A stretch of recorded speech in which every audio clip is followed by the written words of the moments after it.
Good morning, everyone. Karen from Quantum Heart Awakening. How's everyone doing? How's the week going? Today we're going to do a twin flame check-in. Masculines on the left, feminines on the right, and union energies down the center.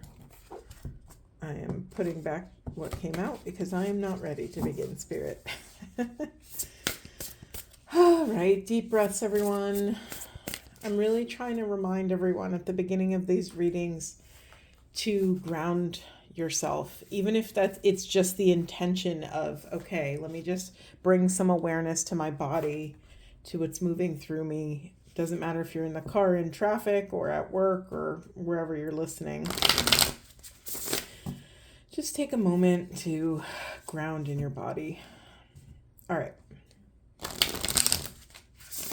I'm feeling very slow today, so we'll see how this comes out. That also might be the energies.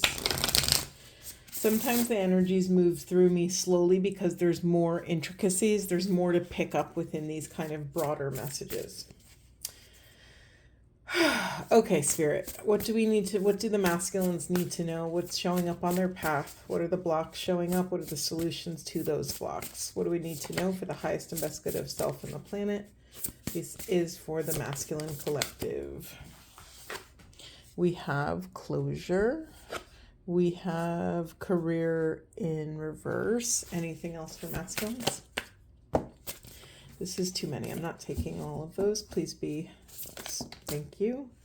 I laugh. So like 6 cards just came out and I saw the top one and I thought, ooh, that's a message. And I said, please be clear. And it gave me the top 2. So thank you, Spirit. Thank you for that clarity. As I say that, I'm putting the clarity card here. Okay, yeah, masculines, it seems like you are 2 sides of this coin. Either you're putting your career on hold to clean up these certain parts of your life.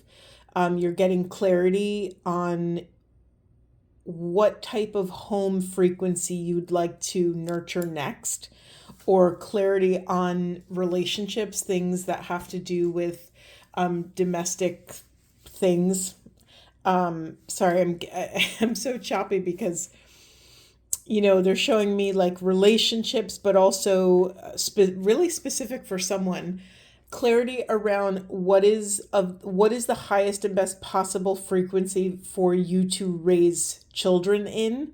Now, this could be for children you already have, children you will have, or to raise your inner child in, to raise your childlike parts, to come into some sort of individuation and sovereignty. Okay.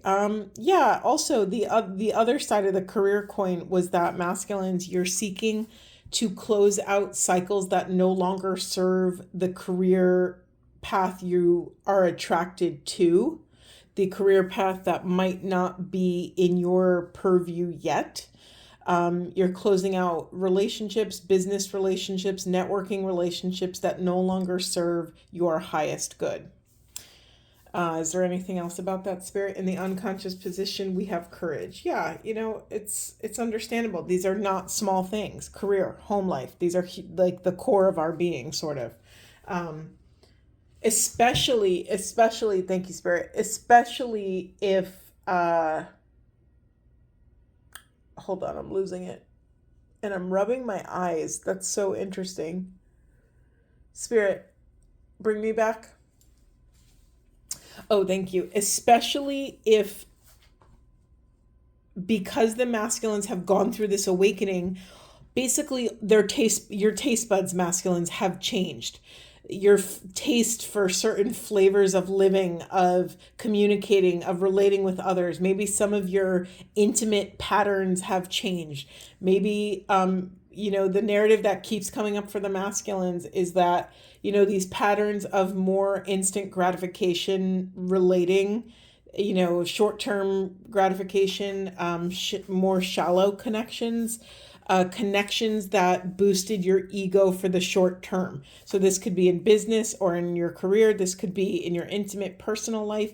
These things are now losing their flavor. You're losing a taste for these things that satisfied and satiated old parts of yourself that no longer will serve this new version of self. Beautiful. Proud of you. Proud of you, masculines. Okay, for feminine, spirit for feminines. Okay, we are just rolling right along. We have friendship. Anything else? Fertility, strength, and talent. Wow. Okay. When feminines come together, there is no limit to what they can accomplish. There's no limit to the creativity, to finding creative. Creativity could be creating like art and beauty and music and dancing and things like that, but it could also be creativity in problem solving, creativity and in how to build the new infrastructure of your new life, feminines. When you join with other feminines, you create this rich, reproductive, flowing energy where so many things can birth. When you connect with your other divine feminines, your deepest soul sisters, your talents come online and come forward in a way that they wouldn't. It's like the difference of, say you're planting a garden. It's a difference between just throwing seeds on a dry patch of dirt versus tilling the earth, strategically, intentionally planting the seeds, covering them up with fertilizer and rich soil, and then watering them. That's the difference of when you're trying to scale this mountain by yourself versus with your soul sisters. Now, this originally felt very external friendships to me, but it also could be you nurturing your friendship with these internal parts of self, right? We have an infinite number of self. We have insecure parts and grief-stricken parts and parts that are extra vulnerable and parts that are traumatized, but we also have innocent parts and precious parts and parts that are incredible leaders and are visionaries and are creative. And so take it as it resonates for your situations. The other thing here is when you connect with either this internal or external circle, I'm seeing it, I don't know if you could see on hold on, let me hold it up. Look at this circle of women. I mean, it's a beautiful, beautiful, joyful kind of, I was about to say like a worship circle, but if you see that illumination is coming from within this woman's heart, it's just like a celebration of love.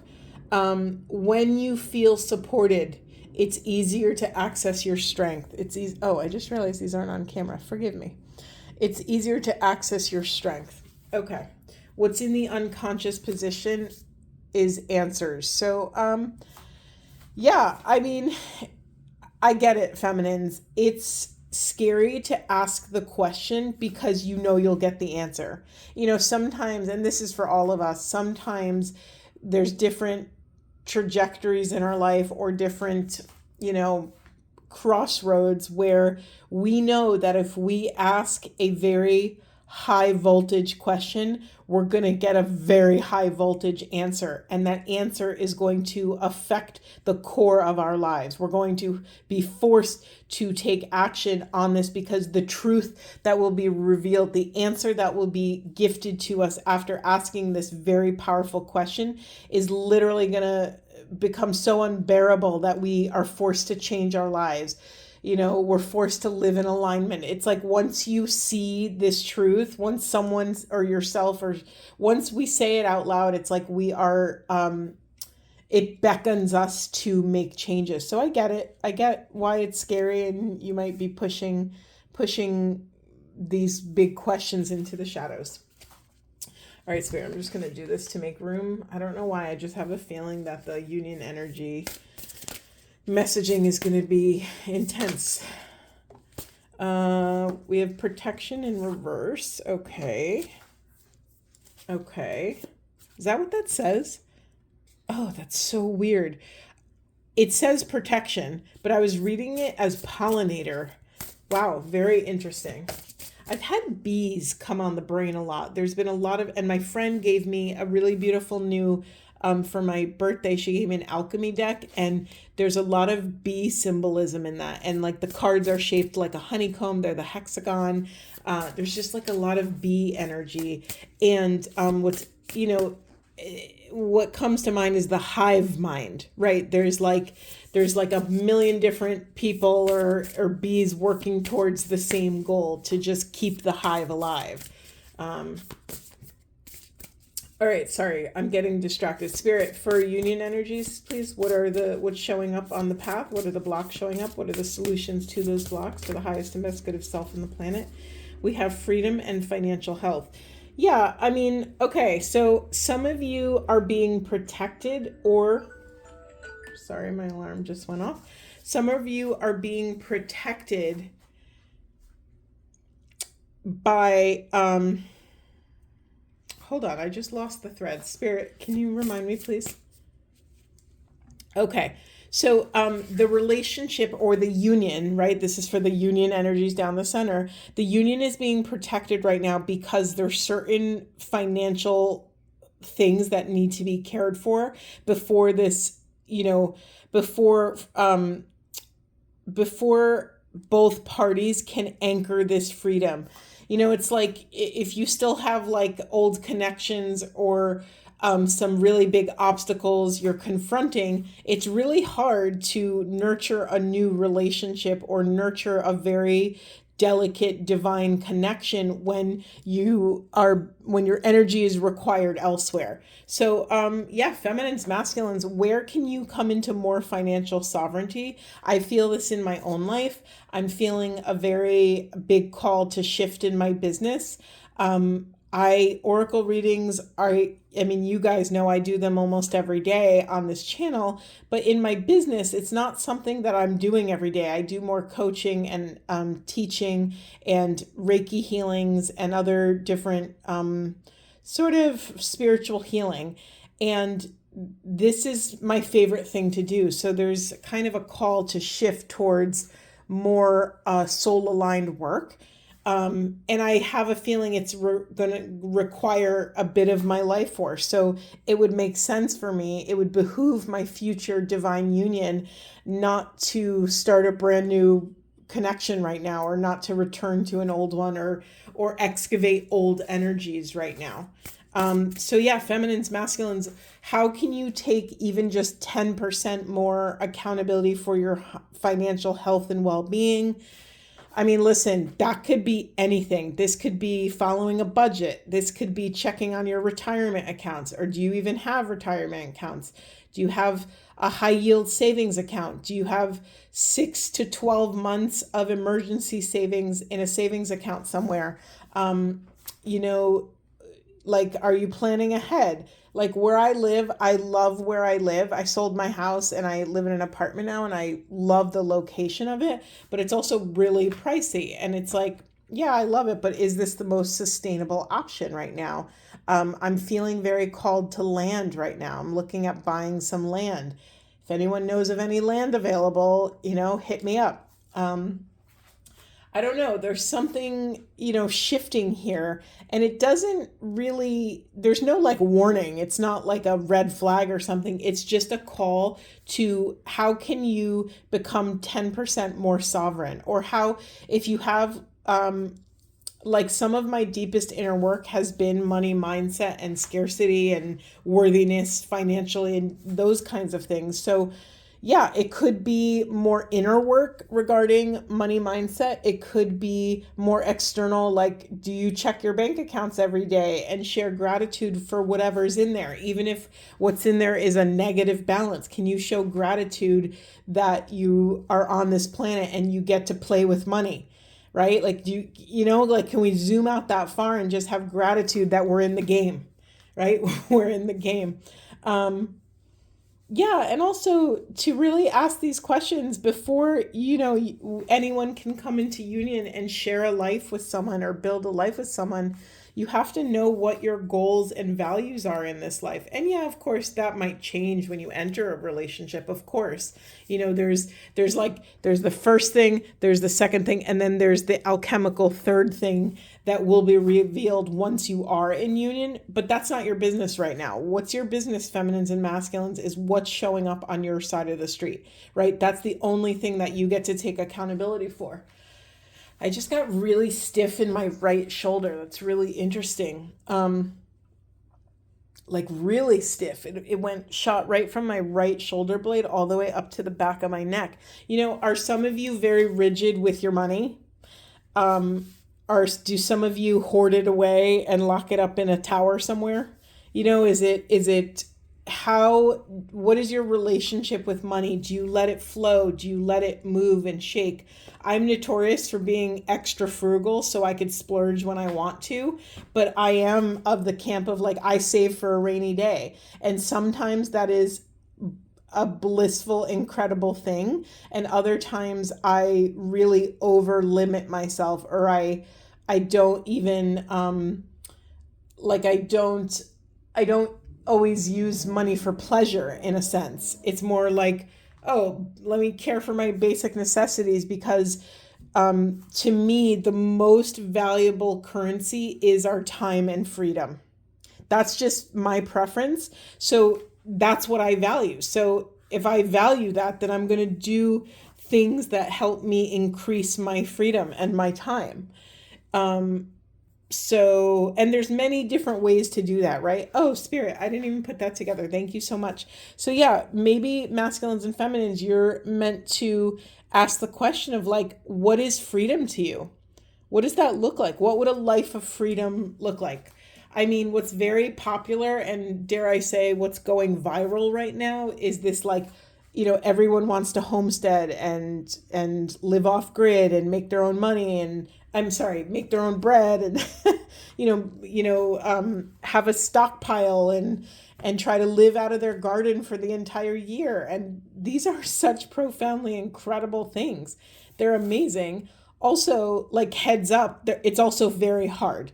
So, we don't want to be naive about, quitting our job and buying 20 acres in the woods when we don't have any skills or a plan of execution to help us survive. However, you could change that, right? You can take this time while you maybe have a job or have some security to research, to plan, to make a plan of whatever. I gave that example, but what is freedom to you? That's a great journal question.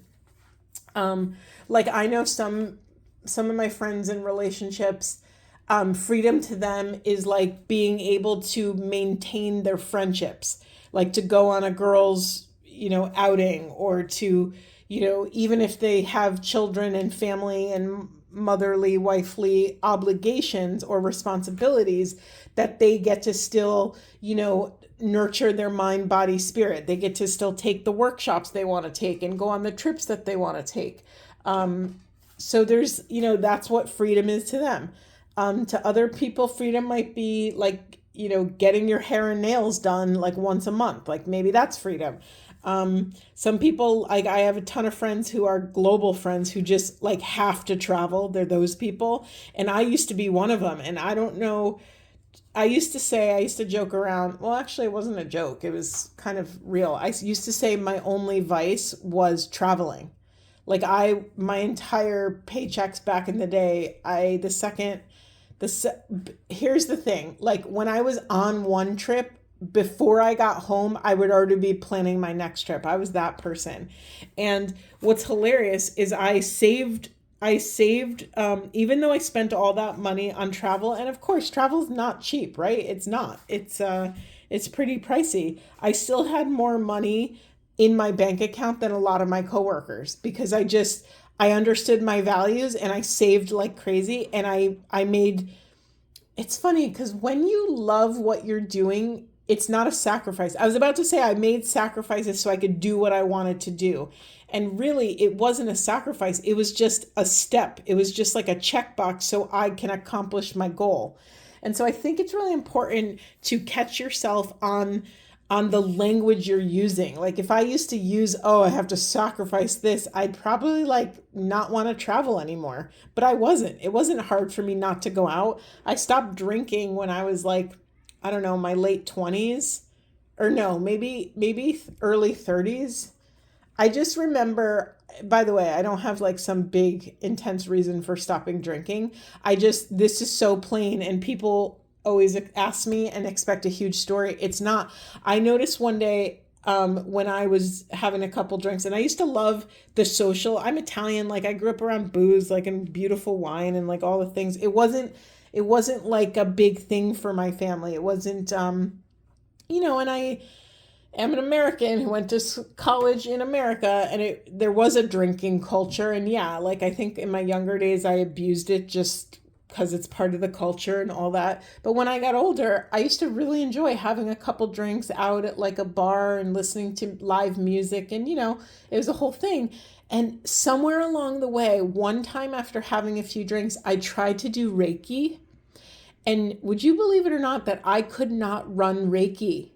I could not feel the energy moving through me. I couldn't identify it. Doesn't mean that it wasn't moving through me, but I could not perceive it moving through me. And that like really freaked me out. And so I just kind of stopped. I mean, my brother owns a wonderful, beautiful wine shop, and sometimes he always brings these stunning, incredible wines from these like local families that do these things, and he's such a connoisseur in that way. And so yeah, of course I'll take a sip of whatever, but it's not that political of a decision for me. But it doesn't make me feel good. I'm also 40 now, and I feel like hungover from regular life. I don't need alcohol to add to that. Anyway, that was just my tangent. But I went on a whole spiral about that because we have to understand that at different parts of our life, freedom looks differently. And so this is your cue. This is your invitation to check in with this version of self, the version of self that is I'm talking to today, that is listening to this right now. What is this version's definition of freedom? What do you need to feel free? What systems do you need in place to support that freedom? And what is like really juicy and fun for you? What's really exciting? What do you have any long-term goals for your freedom? Okay. I just happened to look down. I wasn't even going to say it, but in the unconscious position, we have love. It's really easy to get caught up in the rat race of all of this and to let society, push you along on the river to just go along with the current of culture and your job and, whatever it is. But, it's time for us to take all of this self-love out of the shadows and bring it into the light and allow it to illuminate our deepest, deepest soul's desires, so that we, as the grown, educated, sovereign parents of our internal parts, can parent those parts of self that do not feel loved enough to take action and to build a life that is in alignment with their deepest freedom. Okay, is there anything else for union energy, Spirit? Anything else? I can't believe I'm this far into the reading and I'm still using one deck, but it just feels... Yeah, we had compassion come out sideways, and I just shared with you that love was in the unconscious position. Yep, we're just getting repeating messages now. Family. So maybe freedom to some of you is having a family. And maybe that freedom is being able to support that family. Maybe a family could also mean like a team to help bring your vision to fruition. It doesn't just have to be like your nuclear biological family. Happiness. Yeah. When feminines, masculines, when you take accountability for your own freedom and your own financial health and well-being, happiness will come in. It'll be more, there'll be less restrictions, less obstacles. Happiness will flow as a byproduct when you feel in consent with what you're doing. Okay, beautiful. Yeah. this is what's in the unconscious position. By not taking accountability for your freedom and your financial health and well-being, you are hindering your new beginning. Okay, beautiful. Where do we want to go next, Spirit? Where do we want to go next? I'm like really feeling my Wizard of Azanon cards. This is I love this deck. It's Starseed Oracle. I think you could only get them on Etsy. I don't think his decks are anywhere else, but it's a really, really energetically powerful deck. Okay, Spirit. We're just going to do union energies for the rest of the reading. Okay. What do we need to know? What do we need to know for the highest and best good of self on the planet? What are we confronting? Okay, I got it. Thank you, Spirit. What is on the other side of this radical accountability of our finances? Okay, I had an avalanche. Bear with me. Avalanche. All right. We have Chamber of Incantation, Invocation, Spellcraft, Summoning Ceremony. We have Temple of Centering, Solitude, Seclusion, Grounding, and Belonging. We also have Temple of Suspended Endings, Standstill, Suspended Animation, Holding Space. Okay. You know what I just realized? I never really talked about this protection card. I mean, all it's basically was saying is that when we take accountability for our financial health and freedom, we are protecting our future selves. We're protecting our future family, our future goals, our projects. We're protecting whatever your flavor of freedom is. Like for me, it's time, freedom, financial abundance, or my deepest, most valuable energetic currency is my time. Okay, I'm getting distracted here. Let me drop in again. Temple of Centering, Temple of Incantation, Temple of Suspended Endings. Wow, this is really interesting. I never read these cards in a consecutive order, but we have a 62, 64, and 65 cards. Yeah, this is like, take the time out that you need to center yourself so that you can go at the pace of your wise discernment. If you don't see a clear path through towards this next step, towards making this next decision, do not make the decision. Do not rush into, quitting your job or changing your career or, jumping off the energetic cliff to this next thing until you are grounded. So there's a little bit of a call to maybe go on a vision quest. Do you know what that is? That's like a shamanic journey into the self. You could find a spot in nature, ideally, and just sit there with zero agenda. I mean, I would attempt to empty yourself. We're human, so a lot of distractions and thoughts and all the things come in, but do your best to just sit there until spirit or nature or whoever wants to gift you with a clear awareness of appropriate next steps. Now, people go on vision quests for like a week in the desert. Not all of us can do that. I mean, if you have like an hour in your backyard, that's better than nothing, right? Or 5 minutes in the car, do what you can with where you're at. And then, I just laugh at these messages. They're so like literal. Make sure you suspend any sort of endings in your life until you get that clarity. I mean, I already kind of said that. Also, don't create stories if you've noticed that you are stuck or stagnant. You have enough work to do on your soul mission here in Earth. Do not then give yourself more work by criticizing what you're doing or not doing. It's not useful. It's a waste of your precious divine energy. Like, don't judge yourself for taking long to make this decision. Don't be hard on yourself. Just give yourself a profound amount of grace. And then we have Chamber of Incantation, Invocation, Summoning Ceremony.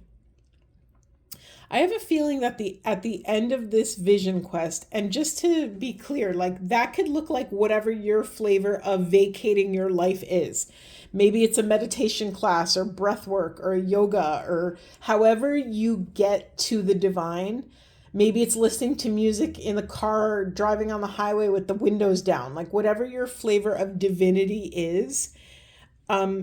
Create a ceremony out of that. Engage self. Engage. I'm very drawn to these women like dancing in a circle in the woods. Now, you don't have to go this far, but maybe you do. Maybe you do. Whatever feels good for you. All right. Anything else, Spirit? I am so curious. I don't normally do this, but I'm a glutton for curiosity. I didn't even ask the question. They're already giving me messages. We have Arcturian Stargate, peace, healing, gentleness, non-judgment. So the question that I didn't say out loud was, I just want to know what's coming for the union. I just want to know what's coming for the masculines and feminines and this union journey. Peace, healing, gentleness, non-judgment. Here's the thing. I don't know if you guys remember, and I don't know if you've been watching me for a while or this is your first reading, but I do twin flame readings. So we have to keep things in perspective. This is the umbrella that we're operating under. So part of my journey and our journey together is this journey towards inner union. When inner union is flowing in balance, in sort of this mystical sobriety, then we can entertain outer external union. I'm losing my train of thought. What am I saying? Oh, yes. Thank you, Spirit. We have to remember that the masculine journey to illumination and the feminine journey to illumination are different. Neither is better than the other. Both pathways are taken by both individuals. If we're talking about an actual couple here or something, both journeys are taken by both individuals at different times. It is our job to not have judgment over the other one, where they are, where they're not, where they still have to travel, what they're thinking about the path. It is not up to us to run over to their side of the street and tell them to look at certain things and shove their face, in all of this awareness. That is not up to us. That process is a divine unfurling, and it is for us as well.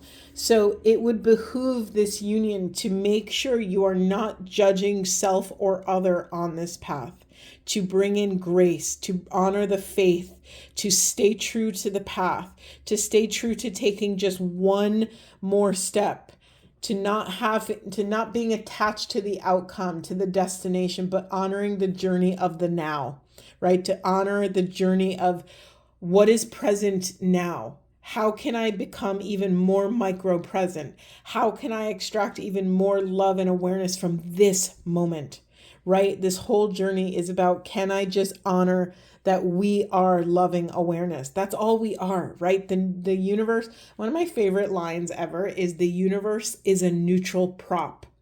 We assign meaning. So can we identify our role in that journey? Can we truly withdraw our judgments enough to witness the grand play that's taking place, that the universe is this neutral thing, right? All these things are happening, but we're the only ones that label them good or bad.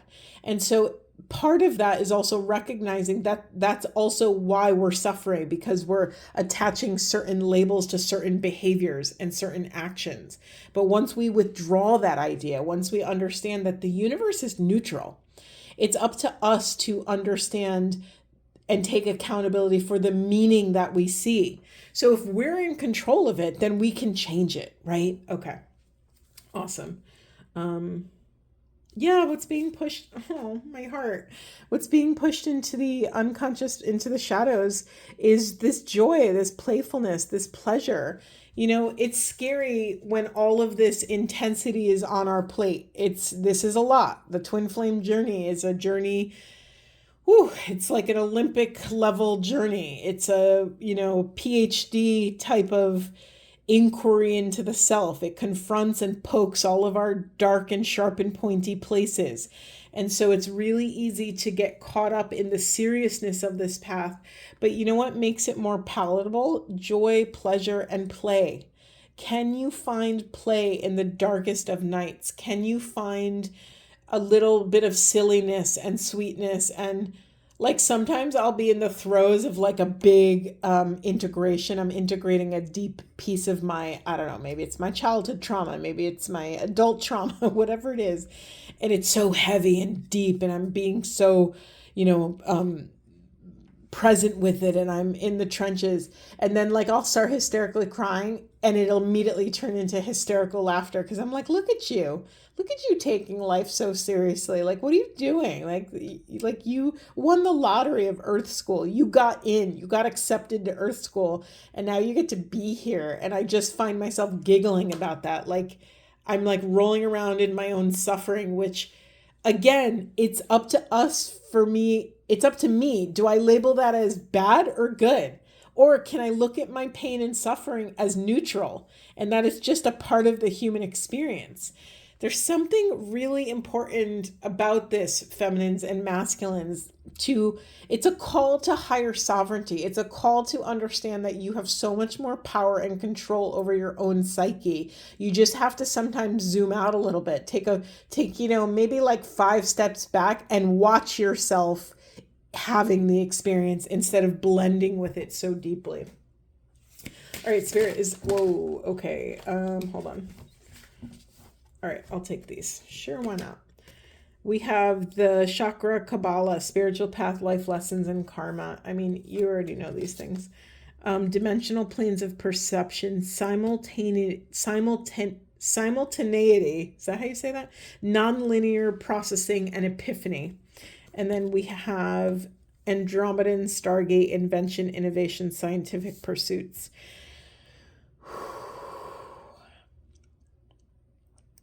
Okay, thank you, Spirit.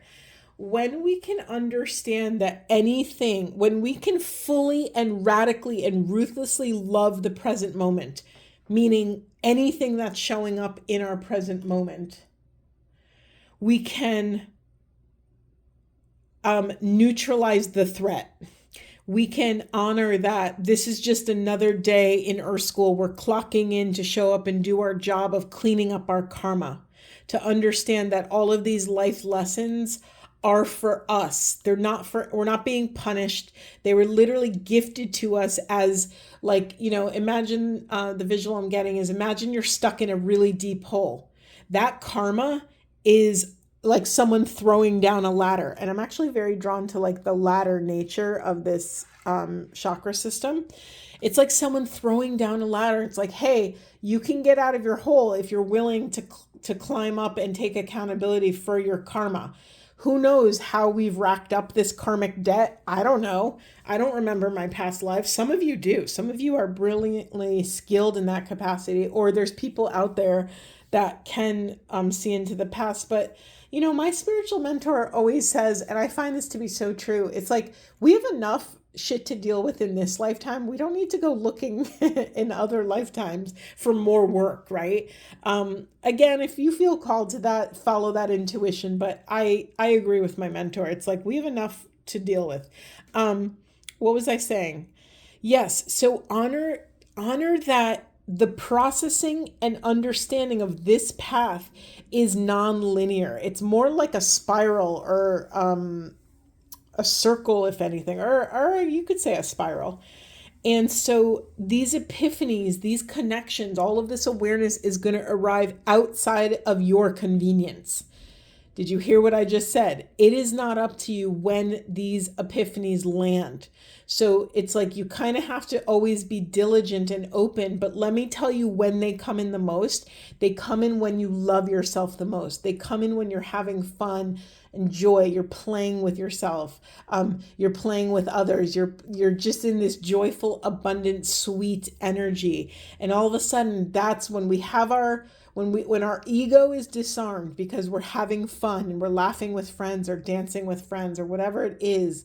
whatever your version of playfulness is, that's when all the wisdom comes, because you are a trustworthy host in that moment, because your heart chakra is wide open and you could look at these different moments through the lens of love. Beautiful.